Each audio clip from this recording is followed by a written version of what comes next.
अस्सलाम वालेकुम dear students, hope you all are doing well. अच्छा जी, तो हमारा जो आज का पहला टॉपिक है जो एफएससी पार्ट 1 का के कोर्स का सबसे इम्पोर्टेंट और जहाँ से वो स्टार्ट होता है दैट इज़ मोल। अब बहुत ही कम ऐसा हुआ होगा कि अगर किसी टेस्ट में केमिस्ट्री शामिल है और उसमें मोल का कोई क्वेश्चन ना आया हो, क्योंकि हमेशा इस टॉपिक से क्वेश्चन आता है, ख़ास तौर पे एमडीकेट में। लेकिन वो जो एमडीकेट में क्वेश्चन देते हैं उसमें थोड़ा सा वो कन्वर्जन फैक्टर वगैरह यूज़ करके आंसर निकालना पड़ता है, थोड़ा दिमाग लगाना पड़ता है। तो इसलिए उस चीज़ के लिए उस क्वेश्चन को उस किस्म के सवाल को अटेम्प्ट करने के लिए ज़रूरी है कि आपका जो कंसेप्ट है about mole and mole calculation वो बिल्कुल क्लियर हो, कोई डाउट आपको ना हो। तो इंशाल्लाह अगर आप इस वीडियो को आखिर तक देखेंगे और इसको समझेंगे, ना कि सिर्फ पढ़ेंगे, तो आपको इंशाल्लाह कोई भी डाउट नहीं रहेगा और आप कोई भी क्वेश्चन अगर आपको मोल के टॉपिक में से कोई भी क्वेश्चन आ जाए तो आप उसको इजीली अटेम्प्ट कर सकोगे। अच्छा जी, तो सबसे पहले है कि मोल हम कहते किसे हैं, इसकी डेफिनीशन क्या है। तो मोल को हम इस तरह डिफ़ाइन करते हैं कि the atomic mass, molecular mass, formula mass और ionic mass of a substance expressed in grams.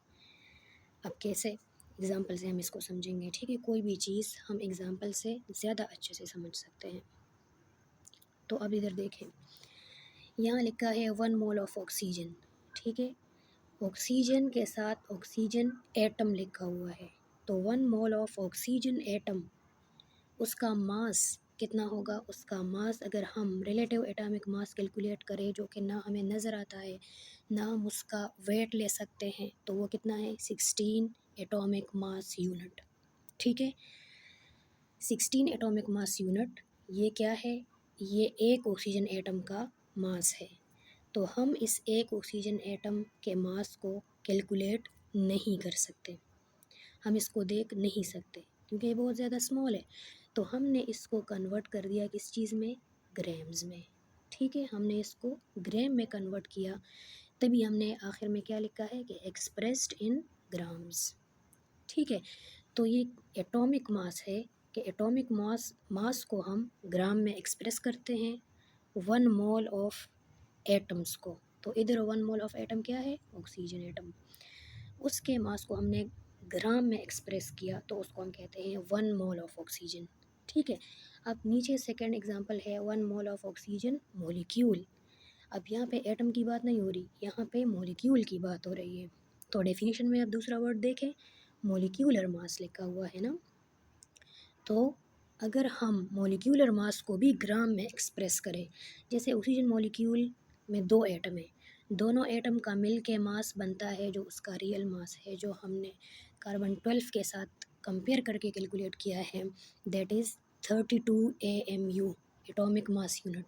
ये भी बहुत माइन्यूट है, ये बहुत स्मॉल क्वांटिटी है जो कि हमें नज़र भी नहीं आती, हम इसको मेजर भी नहीं कर सकते। तो हमने इस मास को भी किस में एक्सप्रेस किया, 32 ग्राम्स में एक्सप्रेस किया, ठीक है। तो मोल क्या है, 1 मोल ऑफ मॉलिक्यूल को जब एक मॉलिक्यूल के मास को हम ग्राम में एक्सप्रेस करें तो उसको भी हम 1 मोल कहते हैं। अच्छा, तीसरा देखें कि 1 मोल ऑफ वाटर। फिर अगला एग्जांपल लेके 1 मोल ऑफ सोडियम क्लोराइड, ठीक है।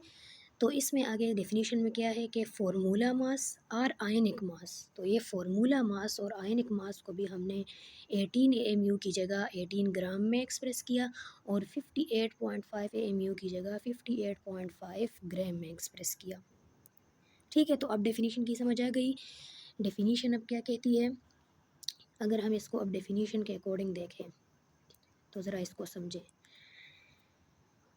अच्छा, डेफिनेशन के अकॉर्डिंग देखें कि 1 मोल ऑफ के द एटॉमिक मास, ये है atomic mass, the molecular mass, the formula mass और the ionic mass which is expressed in grams. हर एक को जब हम ग्राम में एक्सप्रेस करते हैं दैट इज़ कॉल्ड 1 मोल। इसको फिर हम क्या कहते हैं, 1 मोल कहते हैं, ठीक है। किसी भी सब्सटेंस के, चाहे वो एटम है तो उसके एटॉमिक मास को, चाहे वो मॉलिक्यूल है तो उसके मॉलिक्यूलर मास को, चाहे वो आयनिक कंपाउंड है तो उसके आयनिक मास को, अगर हम ग्राम में लिखें, ग्राम में एक्सप्रेस करें तो उसको हम कहते हैं 1 मोल। ठीक है, क्लियर हो गई ये बात। अच्छा, अब ये जो 1 मोल है, अब आप सोच रहे होंगे कि ये तो एक एटम का मास है 16 AMU, एक ऑक्सीजन एटम का तो 16 ग्राम, तो फिर बहुत ज़्यादा हो गया। तो फिर इसमें कितने मॉलिक्यूल्स होंगे, कितने एटम्स होंगे ऑक्सीजन के? या 32 AMU जो मास है, जो रियल एक ऑक्सीजन मॉलिक्यूल का मास है, तो वो हमने 32 ग्राम कर दिया। तो ग्राम तो एक बहुत बड़ी क्वांटिटी है AMU के मुकाबले में। तो फिर उसमें कितने मॉलिक्यूल ऑफ ऑक्सीजन होंगे? ठीक है, या 18 ग्राम में कितने मॉलिक्यूल्स ऑफ वाटर होंगे, या 58.5 ग्राम ऑफ NaCl में कितना फार्मूला यूनिट्स ऑफ NaCl होंगे। तो वो भी डिफ़िकल्टी एक केमिस्ट ने, एक साइंटिस्ट ने सॉल्व की है, और उन्होंने कहा है, जिनका नाम था एमिडो एवोगाड्रो, उन्होंने कहा कि एक मोल में, किसी भी सब्सटेंस के एक मोल में फ़िक्स नंबर ऑफ पार्टिकल्स होंगे, और वो कितने होंगे? 6.023 इंटू 10⁻⁻23। ठीक है, इतने पार्टिकल्स, यानी कि ऑक्सीजन के एटॉमिक मास के अंदर 1 मोल के अंदर, या ऑक्सीजन मॉलिक्यूल के मॉलिक्यूलर मास में 1 मोल में, या वाटर के 18 ग्राम्स में, या NaCl के 58.5 ग्राम में, इनमें से हर एक में कितने एटम्स, कितने मॉलिक्यूल्स, कितने फार्मूला यूनिट्स होंगे? तो वो है 6.023 इंटू 10⁻⁻23, ये हर एक में होंगे। ठीक है, तो ये फिक्स्ड वैल्यू है, इसको हम एवोगाड्रो नंबर कहते हैं, और इसको हम रिप्रेजेंट करते हैं Na से, कैपिटल N, और साथ में सबस्क्रिप्ट में इधर कैपिटल A लिखा जाता है। ठीक है, जिसको हम एवोगाड्रो नंबर कहते हैं, और ये इसकी वैल्यू है। अच्छा, ये तो हो गया मोल के हवाले से। अब हम आते हैं कि मोल की कैलकुलेशन हम कैसे कर सकते हैं। मोल को अगर कैलकुलेट करना हो, अगर हमें जो है मास की वैल्यू दी जाए और मोल की वैल्यू कैलकुलेट करनी हो, या हमें मोल की वैल्यू दी गई हो और मास की वैल्यू कैलकुलेट करनी हो, तो वो हम कैसे करेंगे? तो उसके लिए फ़ॉर्मूला है, और फ़ॉर्मूला क्या है? अगर आपको नंबर ऑफ़ मोल्स कैलकुलेट करने हैं, नंबर ऑफ़ मोल्स किसी भी एटम के, किसी भी मॉलिक्यूल के, या किसी भी आयनिक कंपाउंड के, अगर आपने नंबर ऑफ़ मोल कैलकुलेट करने हैं, फाइंड आउट करने हैं, तो आप उसका मास जो कि आपको दिया होगा, कितना भी मास हो सकता है, ज़्यादा कम, कितना भी आपको मास की वैल्यू दी गई होगी, उस मास की वैल्यू को आपने डिवाइड करना है उसी एटम, या उसी मॉलिक्यूल, या उसी आयनिक कंपाउंड के मोलर मास के ऊपर। ठीक है, दिए गए मास को डिवाइड करना है वो वैल्यू उस कंपाउंड के, उस एटम या मॉलिक्यूल के मोलर मास के ऊपर। ठीक है, अब मोलर मास क्या चीज़ है? अगर आपने मोलर मास के हवाले से कंप्लीट डिटेल में पढ़ना है, मोलर मास की कैलकुलेशन के हवाले से पढ़ना है, तो आप व्हाट्सएप नंबर पे ग्रुप ज्वाइन कर सकते हैं। यहाँ पे आपको पूरा जो है वो हर एक चीज़ की एक्सप्लेनेशन दी जाएगी, प्रॉपर एग्जांपल से समझाया जाएगा कि किस तरह जो है वो आप मोलर मास कैलकुलेट कर सकते हैं डिफरेंट कंपाउंड्स की। तो फिर वो आपको उधर समझ आ जाएगी। ठीक है, यहाँ पे वीडियो लंबी हो जाती इसलिए मैंने इधर नहीं रखा। अच्छा, तो और अगर आपने इससे पहले इंट्रोडक्टरी वीडियो नहीं देखी तो आप जाके देख लें, ताकि आपको कोर्स के हवाले से आइडिया हो कि किस तरह क्लासेस होंगी और क्या सारा प्रोसेस होगा। ठीक है, तो चलिए अब एक एग्ज़ाम्पल सॉल्व करके देखते हैं कि कैसे हम नंबर ऑफ़ मोल्स कैलकुलेट कर सकते हैं अगर हमें मास दिया गया हो। ठीक है, क्योंकि हमने कहा कि हम मोल को ग्राम में एक्सप्रेस कर रहे हैं ना। ठीक है, तो हमें वैल्यू मास की दी गई होगी और कहा जाएगा कि इतने मास में, इतने ग्राम्स में कितने मोल्स होंगे। ठीक है, तो हम उसके यूनिट मोल पे डिवाइड करते हैं, और वो यूनिट मोल क्या होता है? वो उसका मोलर मास होता है। यानी एक मोल का मास, मोलर मास का मतलब क्या है? एक मोल का मास। तो एक मोल का मास अगर वो एटम है तो वो उसका एटॉमिक मास होगा, अगर वो मॉलिक्यूल है तो उसका मॉलिक्यूलर मास होगा, एंड सो ऑन। ठीक है, अब एग्ज़ाम्पल की तरफ आएँ। एग्ज़ाम्पल में कहा गया है कि how many moles are there in 60 grams of sodium hydroxide. Sodium hydroxide के 60 ग्राम्स में कितने नंबर ऑफ़ मोल्स होंगे?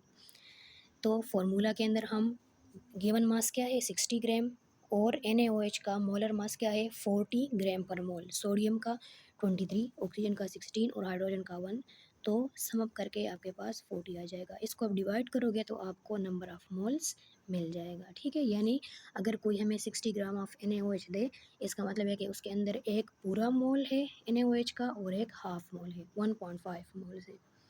ठीक है। अच्छा, इसी फार्मूला को यूज़ करके नोट में इधर लिखा हुआ है कि इसी फार्मूला को यूज़ करके हम मोल्स, दिए गए मोल्स से मास भी मालूम कर सकते हैं। जस्ट आपको उसके लिए क्या करना होता है कि ये जो फार्मूला है इसको रीअरेंज करना होता है। ठीक है, मास को साइड पे लेके आएंगे तो नंबर ऑफ़ मोल मल्टीप्लाई हो जाएगा मोलर मास के साथ। अच्छा जी,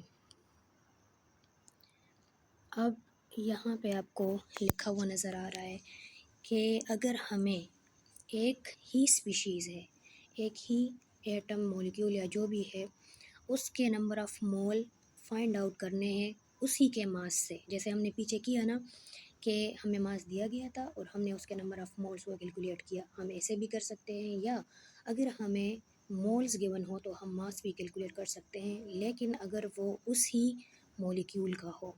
ठीक है, लेकिन कभी कभी ऐसा होता है कि हमें एक रिएक्शन में हम एक से ज़्यादा भी रिएक्टेंट्स लेते हैं। ठीक है, मोर देन वन रिएक्टेंट्स भी होते हैं।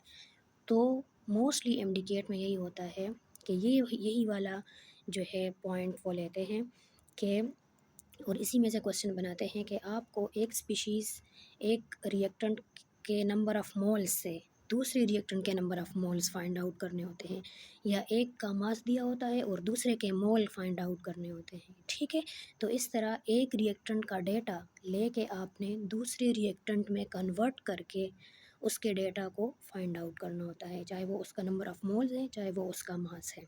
ठीक है, तो उस मकसद के लिए जब हम इस तरह एक रिएक्टेंट से दूसरे रिएक्टेंट का डेटा फाइंड आउट करते हैं तो हम एक चीज़ यूज़ करते हैं, उसको उसको हम क्या कहते हैं, उसको हम कन्वर्जन फैक्टर कहते हैं। ठीक है, हम कन्वर्जन फैक्टर वहाँ पे अप्लाई करते हैं इस केस में जब हमें एक रिएक्टेंट से दूसरे रिएक्टेंट के मोल्स या मास फाइंड आउट करना हो। अच्छा, दूसरी बात ये याद रखें कि जब भी आप कन्वर्जन फैक्टर यूज़ करोगे तो वो सिर्फ़ और सिर्फ आप मोल्स के लिए ही यूज़ कर सकते हो।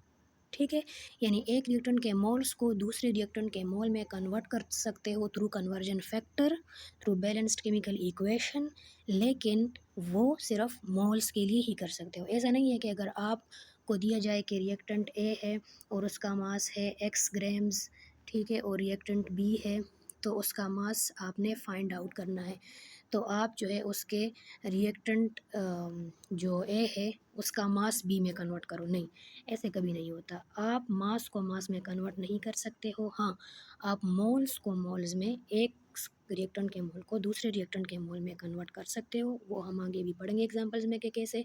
तो इसलिए ये एग्जांपल आपने बहुत गौर से सुनने हैं, इसको समझना है और फिर प्रैक्टिस क्वेश्चन में इसको इम्प्लीमेंट करना है। ठीक है, अच्छा, तो आइए सबसे पहला जो इसमें सब टॉपिक है वो है मोल टू मोल कन्वर्जन। अब इसमें होगा ये कि सिर्फ एक ही स्टेप आपको यूज़ करना होगा और आपको एक रिएक्टेंट के नंबर ऑफ़ मोल दिए गए होंगे, चाहे वो प्रोडक्ट के दिए हैं, चाहे वो रिएक्टेंट के दिए हैं। ज़रूरी नहीं है कि आपको रिएक्टेंट के दिए हैं और आपने प्रोडक्ट के निकालने हैं। ऐसा भी होता है कि आपको प्रोडक्ट के दिए होते हैं और रिएक्टेंट के निकालने होते हैं, या एक रिएक्टेंट के दिए होते हैं, दूसरे रिएक्टेंट के निकालने होते हैं। ठीक है, मुख्तलिफ़ कम्बिनेशन में वो क्वेश्चन बनाते हैं। तो अगर मोल टू मोल कन्वर्जन है, इसका मतलब है कि आपको सवाल के अंदर नंबर ऑफ़ मोल दिए गए होंगे और आपने जवाब भी मोल्स में ही देना होगा। ठीक है, यानी एक के मोल को दूसरे के मोल में कन्वर्ट करना होगा, सिंपल बात है। अब कैसे, एग्जाम्पल से समझते हैं। एग्जाम्पल में देखें, बता रहे हैं oxygen can be prepared by the decomposition of potassium chlorate KClO3। How many moles of oxygen can be formed by taking 10 mole of potassium chlorate according to the following equation. अब इधर देखें, दिए गए हैं आपको 10 mole of reactant potassium chlorate और आपसे require क्या है, मोल्स ऑफ ऑक्सीजन। यानी इसके हम अगर 10 मोल लें इस रिएक्टेंट के तो ऑक्सीजन यानी प्रोडक्ट के कितने मोल्स बनेंगे। ठीक है, प्रोडक्ट के हमारे पास कितने मोल्स बनेंगे अगर हम रिएक्टेंट के 10 मोल लें, तो एक स्पीशीज़ के मोल से दूसरे स्पीशीज़ के मोल बताने हैं ना, एक ही स्पीशीज़ के तो दोनों चीज़ें नहीं बतानी। अच्छा, तो इसके लिए हम क्या यूज़ करते हैं, कन्वर्जन फैक्टर। और कन्वर्जन फैक्टर में हम हेल्प लेते हैं बैलेंस्ड केमिकल इक्वेशन का। ठीक है, तो आपको बैलेंस्ड केमिकल इक्वेशन दिया गया होगा, अगर नहीं दिया गया तो आपने इक्वेशन को बैलेंस करके लिखना होगा। ठीक है, मोस्टली दिया होता है, बहुत कम केसेस में ऐसा होता है कि रिएक्शन नहीं दिया होता, लेकिन अगर आप रिएक्शन को बैलेंस करना नहीं जानते तो भी आप रब्ता करें, आपको पूरा जो है इस चीज़ के बारे में एक्सप्लेन कर दिया जाएगा कि किस तरह रिएक्शन को बैलेंस करना है। तो आपने रिएक्शन लिख दिया, अब एक ही स्टेप करना है, मोल से मोल में कन्वर्जन। एक मोल दिया है, दूसरा मोल निकालना है। और मैंने आपसे क्या कहा कि ये कन्वर्जन हम किसकी हेल्प से करेंगे, बैलेंस्ड केमिकल इक्वेशन से। तो from balanced chemical equation we have, अब बैलेंस्ड केमिकल इक्वेशन में हमें क्या दिया है, हमें दिया है कि जब 2 moles of KClO3, 2 moles of potassium chlorate जब वो रिएक्शन करते हैं तो उससे कितने मोल ऑफ ऑक्सीजन बनता है, 3। अब इस चीज़ के साथ हमारा कोई लेना देना नहीं है, ठीक है, क्योंकि ये हमसे नहीं मांगा, ना इसका कुछ दिया है, हमें दिया है ये और मांगा है ये। ठीक है, तो हम इन दोनों को कंपेयर करेंगे, इसके मोल्स को इसके मोल्स में कन्वर्ट करना है, पोटाशियम क्लोरेट के मोल को ऑक्सीजन के मोल्स में कन्वर्ट करना है। तो इस इक्वेशन से हमें क्या पता चल रहा है कि 2 mole of potassium chlorate approximately equal to 3 mole of oxygen. ऐसा है ना, इक्वेशन में देख के नज़र आ रहा है कि जब 2 मोल पोटाशियम क्लोरेट के रिएक्शन कर रहे हैं तो प्रोडक्ट में कितने मोल ऑफ ऑक्सीजन बन रहे हैं, 3 मोल्स ऑफ ऑक्सीजन बन रहे हैं। ठीक है, अच्छा, अब जो दिया गया वैल्यू, जो दी गई वैल्यू होती है, चाहे वो रिएक्टेंट हो चाहे प्रोडक्ट हो, यहाँ पे हमें किसकी वैल्यू दी गई है, 10 मोल ऑफ पोटाशियम क्लोरेट की ना, तो इस वैल्यू को आपने कन्वर्जन फैक्टर में लेफ़्ट साइड पे लिखना है। ठीक है, जो आपको दी गई वैल्यू होती है वो उसको आपने किधर लिखना है, उसको आपने लिखना है लेफ़्ट साइड पे यहाँ, और जो आपसे मांगी गई वैल्यू है वो आपने लिखनी है राइट साइड पे। ठीक है, ऑक्सीजन हमने फाइंड आउट करना है, इसकी वैल्यू रिक्वायर्ड है तो इसको राइट साइड पे लिया और पोटाशियम क्लोरेट को लेफ़्ट साइड पे लिया। ठीक है, अब अगर 2 mole of potassium chlorate approximately equal है 3 मोल ऑफ ऑक्सीजन के, तो हम इसको इस तरह लिख सकते हैं कि 1 mole of potassium chlorate will be equal to 3/2।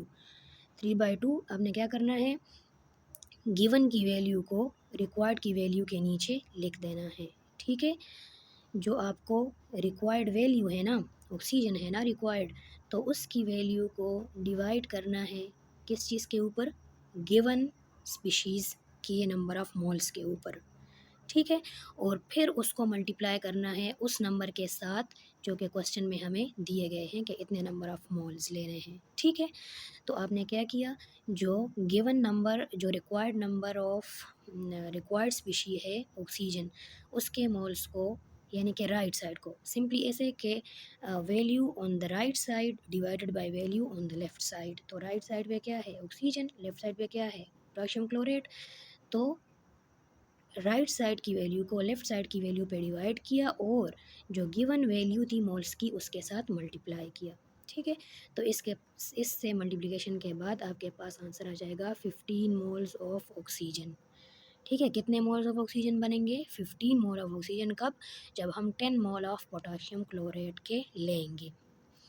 ठीक है, समझ आ गई, तो ये मोल टू मोल कन्वर्जन हो गया, यानी एक रिएक्टेंट के मोल्स दिए थे, प्रोडक्ट के मोल्स हमने कैलकुलेट किए इनडायरेक्टली, किस तरह से, कन्वर्जन फैक्टर अप्लाई करके। और कन्वर्जन फैक्टर में हमने किसको यूज़ किया, बैलेंस्ड केमिकल इक्वेशन को यूज़ किया। ठीक है, तो ये एक एग्जांपल हो गया मोल टू मोल कन्वर्जन से। अच्छा, दूसरा इसका जो सब टॉपिक है मोल टू मोल कन्वर्जन के बाद, that is mole to mass conversion. इसका मतलब क्या है कि आपको इसमें एक स्पीशीज़ के नंबर ऑफ़ मोल दिए गए होंगे और दूसरे के आपने मोल्स नहीं, मास कैलकुलेट करना होगा। ठीक है, एक स्पीशीज़ के मोल से दूसरे का मास, पहले वाले में तो हमने मोल से मोल कैलकुलेट किया, वो तो इजी था, सिर्फ एक स्टेप में हो गया कन्वर्जन फैक्टर से कंपेयर करके। यहाँ पे आपने जब मोल से मास निकालोगे तो आपने 2 स्टेप्स यूज़ करने होंगे। ठीक है, उसका मैं आपको आगे बताती हूँ। तो एग्ज़ाम्पल देखें, वो आपसे पूछ रहे हैं how many grams of carbon dioxide can be produced by thermally decomposing 8.8 moles of zinc carbonate के दिए गए हैं क्या, जिंक कार्बोनेट के नंबर ऑफ मोल्स जो कि कितने हैं 8.8, और हमसे मांगा क्या है CO2 का मास, कार्बन डाइऑक्साइड का मास कैलकुलेट करना है, मोल्स नहीं कैलकुलेट करने। ठीक है, लेकिन ये पॉसिबल ही नहीं है कि हम बग़ैर मोल्स के इसका ग्राम कैलकुलेट करें, बग़ैर मोल्स के इसका मास कैलकुलेट करें। ठीक है, अच्छा, तो इसके लिए हम 2 स्टेप यूज़ करेंगे। सबसे पहले तो आपने इक्वेशन लिखना है। इक्वेशन क्या है कि 1 mole of zinc carbonate decomposes and produce 1 mole of zinc oxide and 1 mole of carbon dioxide. पहले स्टेप की तरफ आए।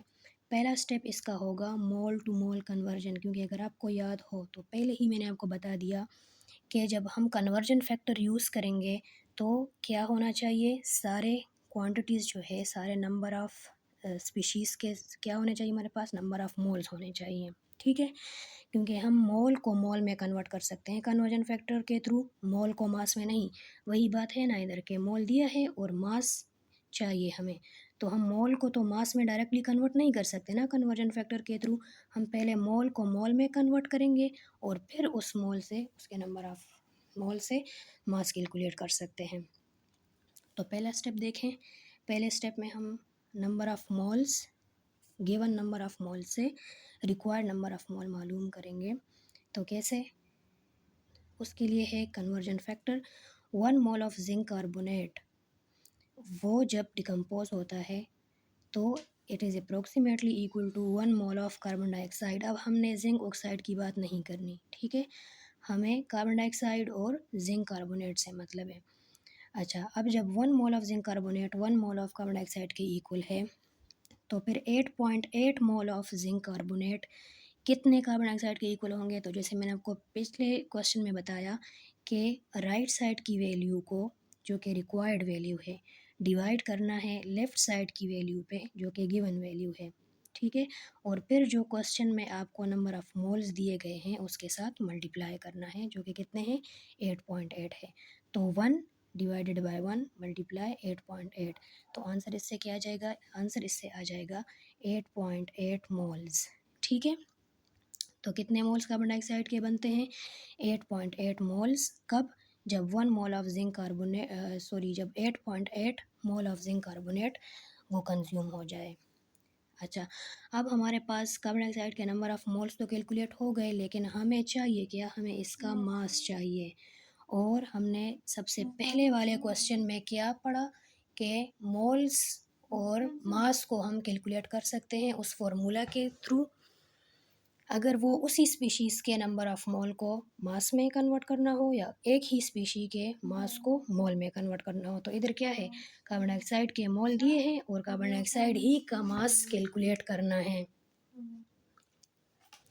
तो कार्बन डाइऑक्साइड के नंबर ऑफ़ मोल से इसका मास कैलकुलेट करना है। तो जैसे मैंने आपको उधर बता दिया कि इसी फार्मूला से अगर नंबर ऑफ़ मोल्स मालूम करने हैं तो रीअरेंज कर देंगे। रीअरेंज कैसे करेंगे कि जो मास है, मास इन ग्राम, वो इस साइड पे आ जाएगा, तो जो डिवीजन में वैल्यू है वो मल्टीप्लिकेशन में चली जाएगी। ठीक है, तो number of moles multiply molar mass of carbon dioxide जो कि ग्राम पर मोल है। अच्छा, तो अब कार्बन डाइऑक्साइड के नंबर ऑफ़ मोल्स कितने आ गए 8.8 और इसका मोलर मास कितना है 44। मोलर मास अगर आपको कैलकुलेट करना नहीं आता तो आप वो इस नंबर पे व्हाट्सएप पे कांटेक्ट करें, पूरी क्लासेस वहाँ पे ली जाएंगी। अच्छा, तो जब इसको आप मल्टीप्लाई करते हो यहाँ से यूनिट कैंसिल हो जाते हैं, मोल और पर मोल, तो क्या रह जाएगा, ग्राम्स रह जाएगा। तो आंसर क्या होगा 387.2 ग्राम।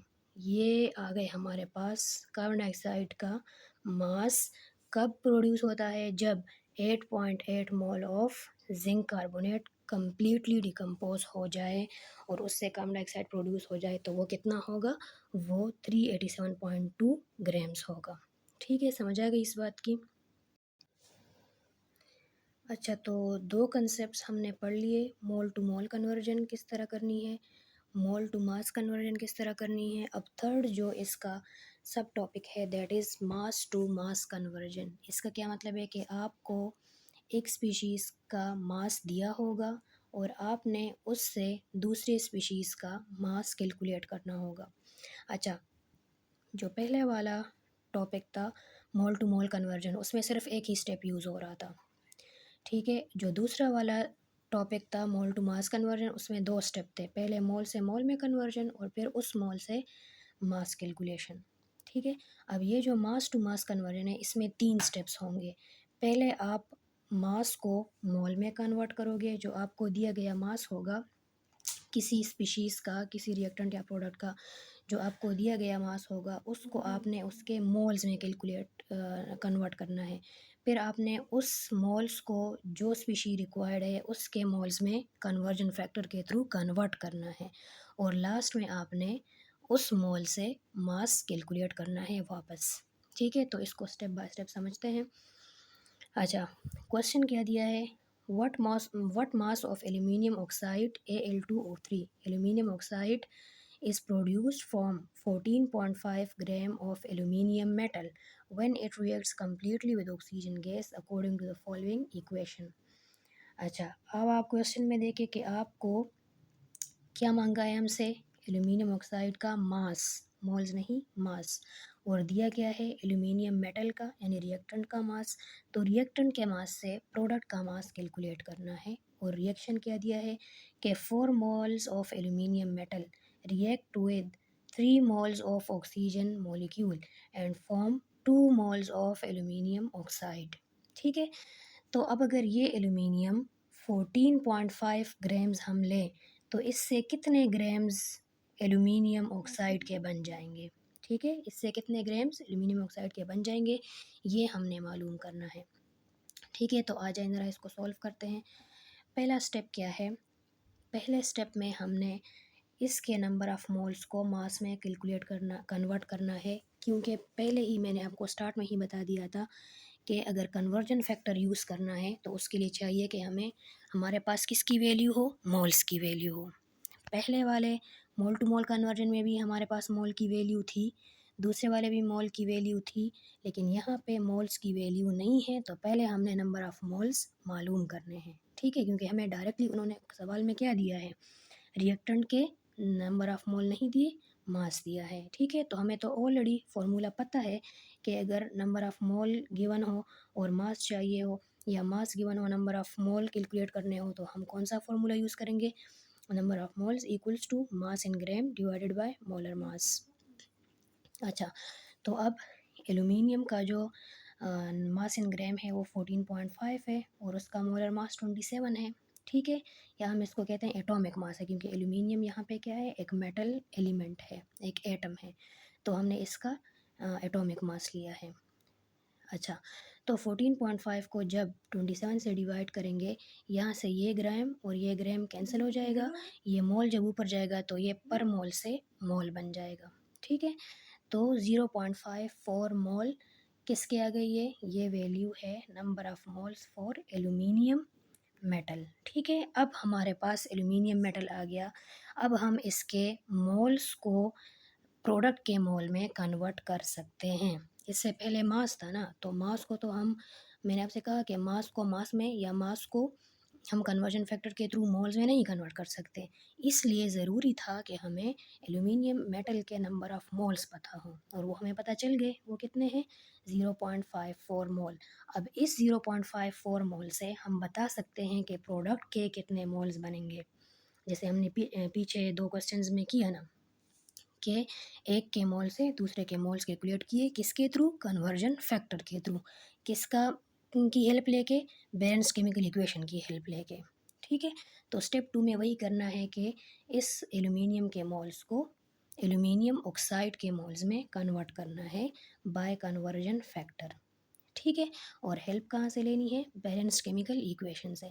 बैलेंस केमिकल इक्वेशन क्या कहता है कि 4 मोल ऑफ एल्यूमिनियम, क्योंकि हमने लेफ़्ट साइड पे क्या लिखना है, गिवन स्पीशीज़ के मोल्स ना, तो गिवन मोल कितने किसके हैं, एल्यूमिनियम के हैं, ठीक है, ये एल्यूमिनियम के मोल्स आ गए। तो 4 moles of aluminium approximately equal to 2 moles of aluminium oxide, वो हमने इधर लिख दिए, ठीक है। अब जो इसके ये नंबर ऑफ़ मोल आ गए तो ये किसके इक्वल होंगे, तो 0.54 मोल ऑफ़ एल्यूमीनियम इक्वल्स टू, फिर से वही बात कि राइट साइड की वैल्यू को लेफ़्ट साइड की वैल्यू पे डिवाइड करके गिवन नंबर ऑफ़ मोल से मल्टीप्लाई करें। ठीक है, तो 2 डिवाइडेड बाय 4 मल्टीप्लाई 0.54 हो जाएगा। तो इससे हमारे पास आ जाएंगे एल्यूमिनियम ऑक्साइड के नंबर ऑफ़ मोल्स, जो कि कितने हैं, 0.27 मोल्स हैं। ठीक है, अब हमारे पास एल्यूमिनियम ऑक्साइड के नंबर ऑफ़ मोल्स आ गए। ठीक है, जो कि मेजर वो होता है इस इन क्वेश्चंस का जो मेजर पार्ट होता है इम्पोर्टेंट, वो ये कि हमने नंबर ऑफ़ मोल्स कैलकुलेट करने होते हैं। ठीक है, लेकिन हमें सवाल में इन्होंने क्या कहा है, क्वेश्चन में क्या कहा है कि मास ऑफ एल्यूमिनियम ऑक्साइड, जबकि हमारे पास क्या गया, मोल्स ऑफ एल्यूमिनियम ऑक्साइड। तो जिस तरह पिछले वाले क्वेश्चन में हमने आखिर में मोल को मास में कन्वर्ट किया, तो बिल्कुल उसी तरह यहाँ पे भी आपने इस नंबर ऑफ़ मोल की वैल्यू को इसके मास में कन्वर्ट करना है। ठीक है, इसी फार्मूला को रीअरेंज करके हम ये करेंगे। ठीक है, अच्छा तो देखें ज़रा आगे। तो स्टेप 3 है कि मोल टू मास कन्वर्जन। पहले हमने मास से मोल निकाले, फिर मोल को मोल में कन्वर्ट किया। अब जो मोल्स आ गए प्रोडक्ट के, उसको हमने उसके मास में कन्वर्ट करना है, और वही वाला फार्मूला यूज़ करेंगे जो स्टार्ट से ही हम यूज़ करते चले आ रहे हैं। और वो क्या है कि number of moles equals to molar mass in gram divide by molar mass. अच्छा, तो हमने मास क्या करना है, निकालना है, और मोल्स दिए हैं और मोलर मास कैलकुलेट करना है। वो हम कैलकुलेट करते हैं तो कितना आता है, 102 ग्राम पर मोल। तो नंबर ऑफ़ मोल्स को मल्टीप्लाई कर देंगे मोलर मास के साथ, एल्यूमिनियम ऑक्साइड के मोलर मास के साथ। ये मोल पर मोल और मोल कैंसिल हो जाएंगे, ग्राम रह जाएगा, और आंसर क्या जाएगा, 27.54 ग्राम्स। ठीक है, तो जो क्वेश्चन में चाहिए था वो चीज़ कैलकुलेट हो गई कि हमें मास दिया था रिएक्टेंट का और कहा था कि प्रोडक्ट का मास निकालें।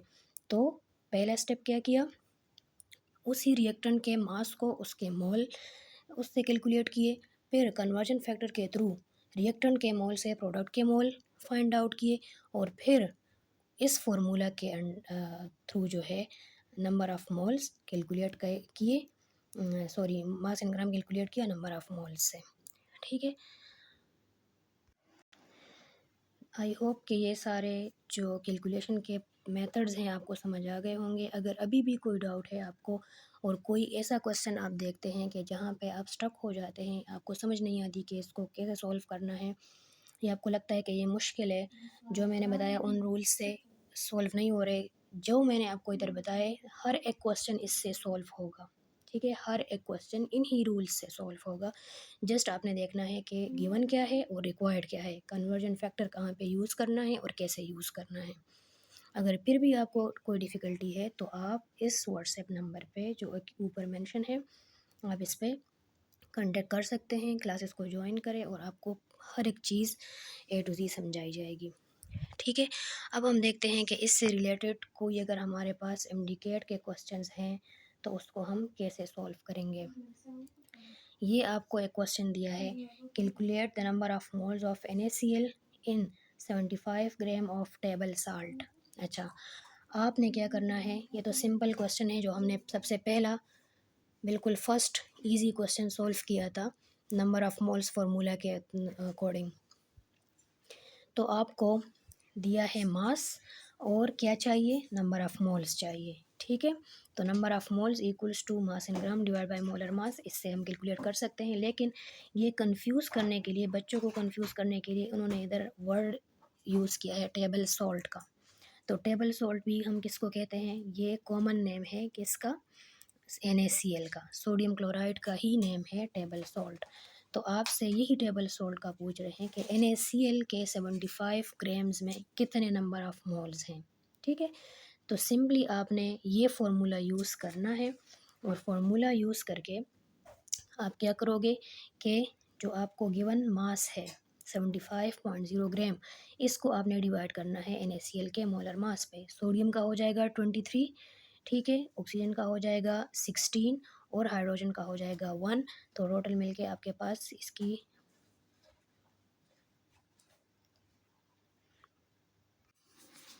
सॉरी, ये मैंने उसका बता दिया, ये तो NaCl है।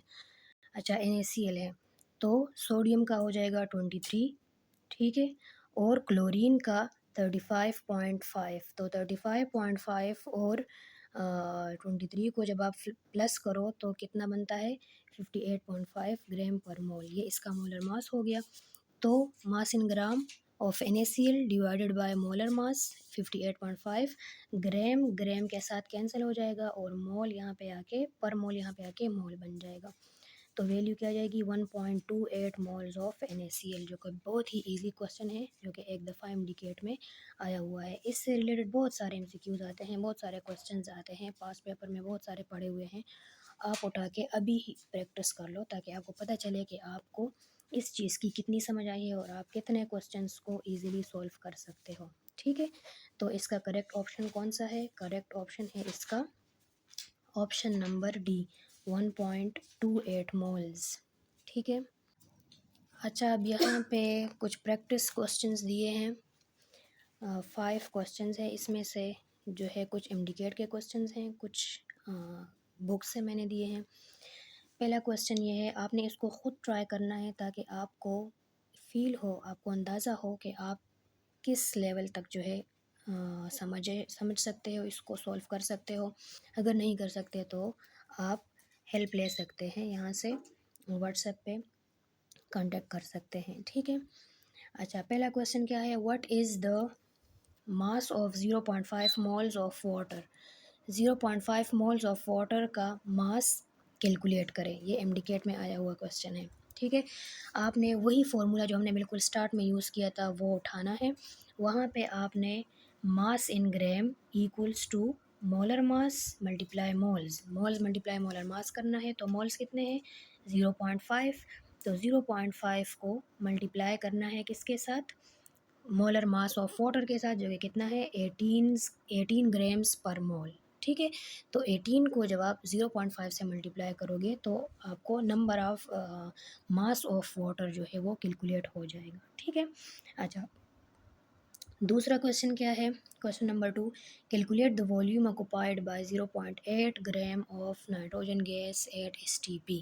अच्छा, ये वाला जो कंसेप्ट है कि आप नंबर ऑफ़ मोल्स और वॉल्यूम को कैसे, यानी कि अगर आपको नंबर ऑफ़ मोल्स दिए गए हों और आपसे वॉल्यूम मांगा हो क्वेश्चन में, या आपको वॉल्यूम दिया हो और नंबर ऑफ़ मोल्स चाहिए हो, तो उसको किस तरह कैलकुलेट करना है।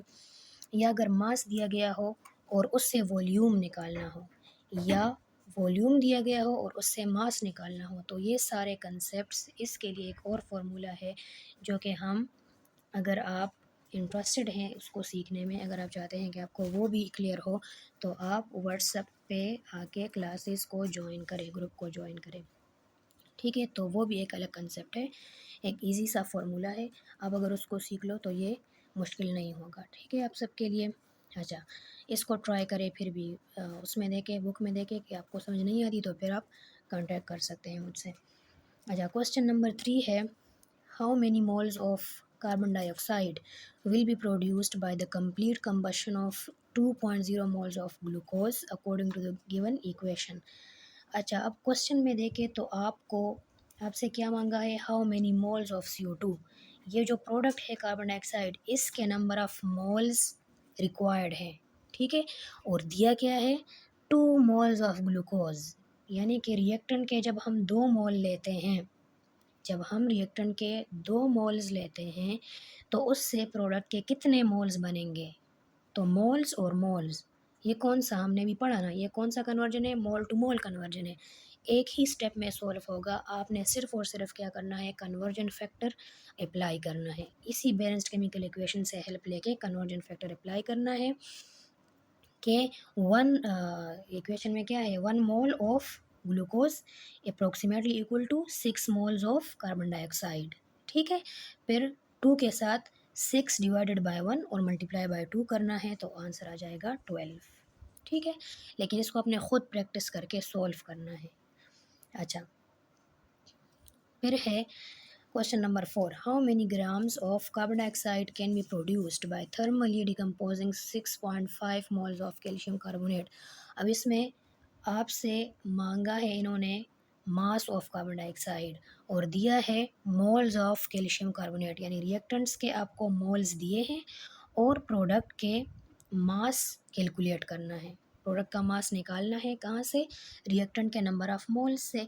तो इसमें भी 2 स्टेप्स होंगे। ये कौन सा कन्वर्जन है, ये मोल टू मास कन्वर्जन है कि मोल गिवन हो और मास कैलकुलेट करना हो, जो हम अभी पहले पढ़ चुके हैं। तो इस नंबर ऑफ़ मोल को आपने पहले कन्वर्जन फैक्टर के थ्रू प्रोडक्ट के नंबर ऑफ़ मोल में कन्वर्ट करना है और फिर फॉर्मूला यूज़ करके उसको मास में कन्वर्ट करना है। सिंपल सा क्वेश्चन है। अच्छा, फिर देखिए आखिरी क्वेश्चन क्या दिया है, what mass of CO2 is produced when 856 gram of glucose are decomposed. यहाँ पे रिक्वायर्ड भी मास है और गिवन भी मास है, यानी कौन सा कन्वर्जन है, मास टू मास कन्वर्जन, जो 3 स्टेप्स में होता है। पहले स्टेप में कार्बन डाइऑक्साइड का मास लेके उसके मोल्स निकालने हैं, उसी फॉर्मूला से number of moles equals to mass in gram divided by molar mass. ठीक है, तो आपने इसके क्या करने हैं, आपने इसका पहले नंबर ऑफ़ मोल कैलकुलेट करना है। सॉरी, इसका तो नहीं दिया गया, इसका ग्लूकोज़ के आपने नंबर ऑफ़ मोल कैलकुलेट करने हैं। कैसे, इसके मास को मोलर मास पे डिवाइड करके। अच्छा, जब उसके नंबर ऑफ़ मोल कैलकुलेट कर लो आप, फिर उसको कंपेयर करना है कार्बन डाइऑक्साइड के नंबर ऑफ़ मोल के साथ। किस तरह, कन्वर्जन फैक्टर अप्लाई करके बैलेंस्ड केमिकल इक्वेशन की हेल्प से। तो जब कन्वर्जन फैक्टर अप्लाई करके आपको कार्बन डाइऑक्साइड का नंबर ऑफ़ मोल मालूम हो जाए, फिर उसके मोल्स को भी मास में कन्वर्ट करना है। ठीक है, मास में कैसे कन्वर्ट करोगे, number of moles multiply molar मास के थ्रू, जो हम अभी अभी आखिरी वाला, जो सबसे आखिरी वाला सब टॉपिक है उसमें हमने जो क्वेश्चन सॉल्व किया, उसी के तरीके पे, उसी के मेथड पे आपने ये आखिरी वाला क्वेश्चन सॉल्व करना है। ठीक है, अगर आप अपना होमवर्क चेक कराना चाहते हैं या आप फर्दर और कोई क्वेरी है आपकी, या कोई आप और कंसेप्ट्स इससे रिलेटेड पढ़ना चाहते हैं, या क्वेश्चंस की डिस्कशन और सॉल्यूशन चाहते हैं, तो आप व्हाट्सएप नंबर पे कांटेक्ट करें। ग्रुप में आपको ऐड किया जाएगा और पूरा का पूरा कोर्स हम उधर स्टडी करेंगे। ठीक है, आज के लिए इतना ही। नेक्स्ट टॉपिक इंशाल्लाह इसके बाद अपलोड किया जाएगा। तो कनेक्टेड रहिए और दूसरों को भी अपने साथ इंक्लूड करें, शेयर करें वीडियोस, ताकि सब बच्चों का इससे फ़ायदा हो। ठीक है, बहुत शुक्रिया, अल्लाह हाफ़िज़।